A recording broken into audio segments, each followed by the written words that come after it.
Welcome to all of you in my today's session for class 8 chapter none other than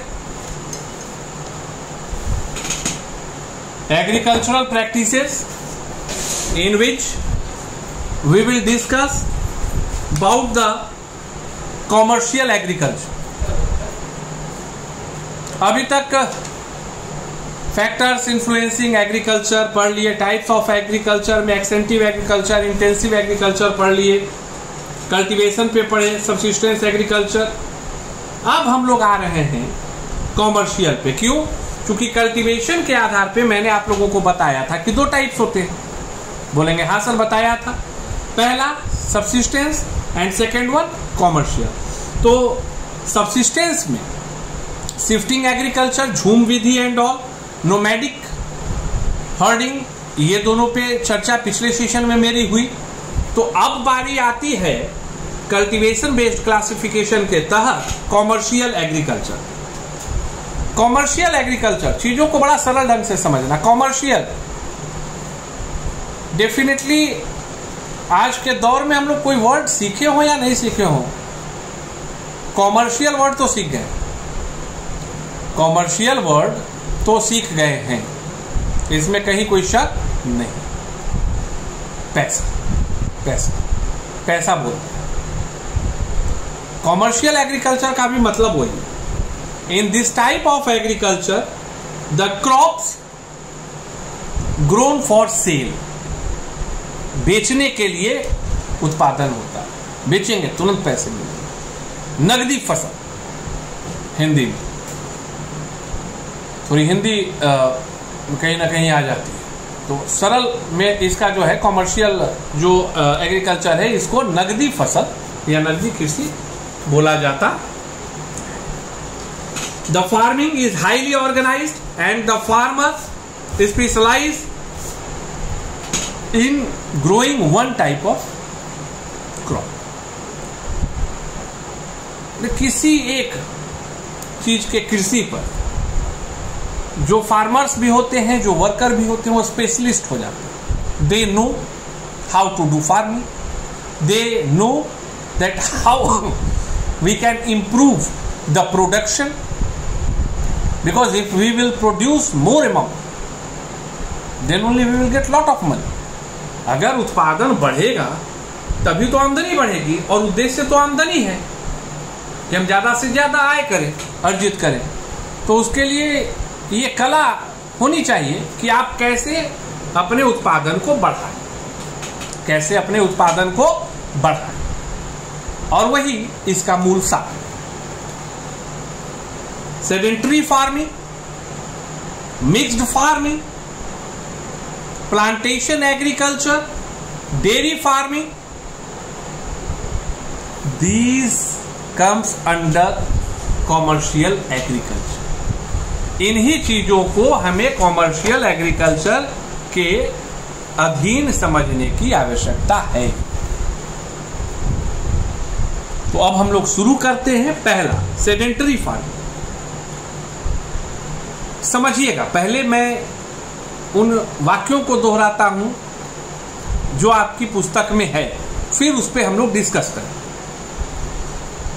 after early man learn to maintain soil fertility, जब प्राचीन काल में जब कृषि कार्य से लोग जो जुड़े, जब उन्होंने यह सीख लिया कि किस प्रकार से, जब उन्होंने सीख लिया कि किस प्रकार से हम जमीन की उर्वरक क्षमता को बनाए रख सकते हैं, he settle down at one place and adopted technique like crop rotation to conserve soil fertility. Crop rotation मतलब बदल बदल फसलों का उत्पादन बदल बदल के, अब एक ही बार लगातार जो है एक तरह की खेती नहीं होनी चाहिए, बदल के, जिससे कि जमीन की जो है उर्वरा क्षमता बनी रहे।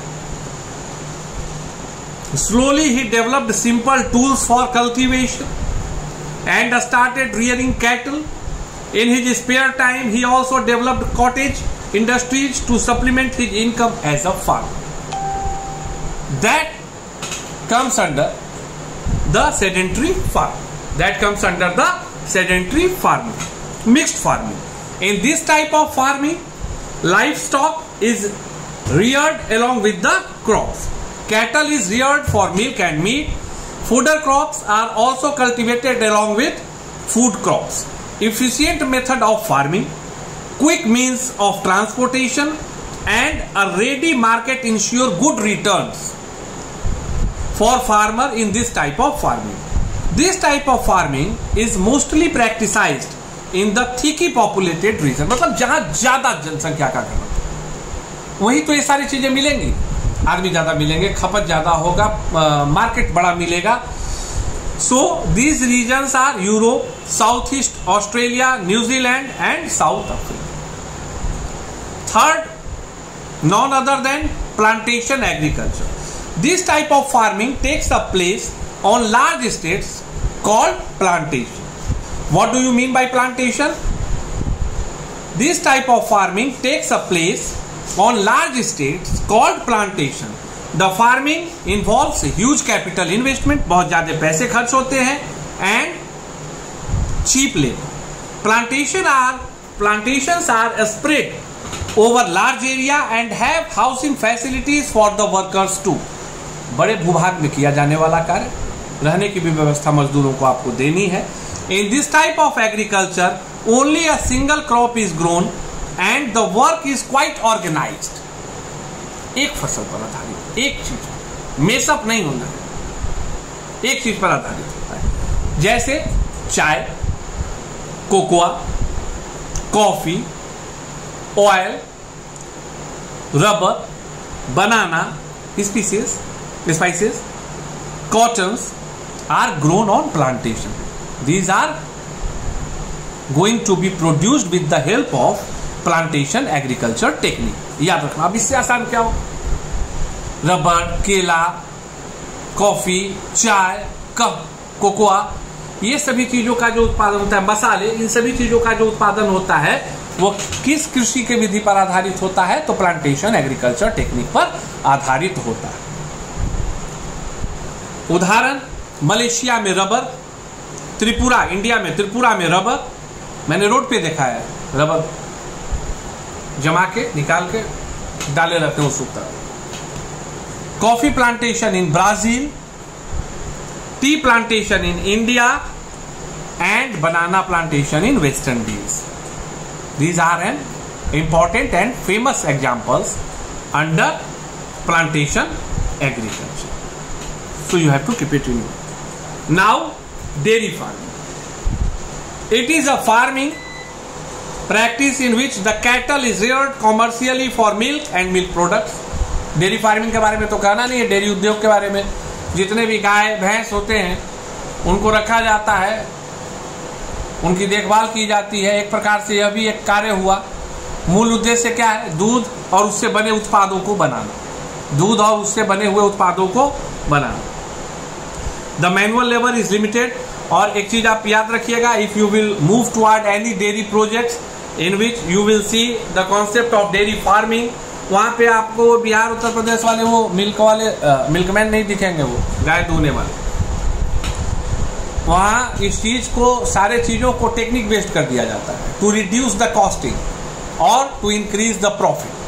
दो ही चीज है ना कि भैया कॉस्टिंग को हटाते हैं मिनिमाइज करके, और with the help of techniques we will try to ease the work. हम कार्य को आसान करेंगे. हम कार्य को क्या करेंगे? आसान करेंगे. And this one is the fact. So currently Australia, New Zealand, Denmark, Switzerland, दूध की नदी Denmark, Netherlands are very famous country for dairy farming. So after the having discussion of dairy farming, we discussed about sedentary farming, we discussed about mixed farming, we discussed about plantation agriculture, and we discussed about dairy farming. So this one is the fact. And in my last session, or little bit time is available with me for moving toward the next class, some other farming methods what we have to discuss, like organic farming. Organic farming means such kind of farming in which we avoid the uses of pesticides and fertilizers. Organic खेती बहुत अभी चमका हुआ है. उदाहरण, organic गोभी इतना छोटा होगा, हम लोगों की गोभी इतनी बड़ी होगी, इसका दाम 10 रुपए, इसका दाम 20 रुपए, साइज में आधा, दाम में दुगना. क्यों? चूंकि आपको नहीं पता होगा, जो हम लोग सामान्यतः भोजन खाते हैं which is grown with the help of fertiliser and pesticides, तो ऐसा माना जाता है कि लगभग 2 ml ऑफ यूरिया हम लोग कॉन्सेंट्रेटेड फॉर्म में शरीर को लेते हैं शरीर में, एंड ये बहुत हानिकारक होता है. और ऑर्गेनिक फार्मिंग में क्या है कि चीज़ें छोटी होंगी लेकिन उसके उत्पादन में किसी भी प्रकार के हानिकारक तत्वों या पदार्थों का इस्तेमाल नहीं किया जाता है. वो अपने मूल स्वरूप में पैदा, वो एकदम मौलिक तौर पे होता है. उसमें वी कांट यूज और we are not suppose to use fertilisers and pesticides for increasing the protection of the thing. So organic farming is that, means farming without the help of pesticides and fertilizers. Ranching means raising of animals for sale on large farms. Such farms are called ranches and they are scientifically managed. A ranch consists of pasture land and buildings to house people and as well as for cattle. This one is the fact what you have to keep it in your mind. Cooperative farming. Cooperative farming practiced in regions where the land holding are small and cannot be beneficially managed. Following this method, several farmers from a cooperative and their farms are pooled and managed together. It helps in increasing the yield by allowing machine and scientific techniques to be implemented. That one is the definition or concept of the cooperative farming. Collective farming. This type of farming is usually practiced in China and Russia. Here the farms are the collective property of the people. The total work is divided among the group of salaried worker and a manager, supervisor, which those supervise them. The profits are divided equally among all the people who share the property. This one is known as collective farming. A state farming is practiced on government land. The workers are the employees of the government and are paid a salary. The farms are large and mainly used for research purpose. बड़े बड़े जगह केवी के कृषि विकास केंद्र वगैरह सुनते हैं ना, वेतन मिले, खेती करने का भी वेतन मिले. This type of farming helps in developing new machines and techniques which is proved successful are followed by other farmers in the country. So this one is the complete scenario of your chapter number 5, agricultural practices. And now it's my request to all of you that make the notes, write all the important points, whatever is present in your textbook, and solve all the question and answer. When the pandemic condition will over, we will meet again, and I will very hopeful to all of you that you will complete all the question and answer in very easy manner. Thank you. Have a great day.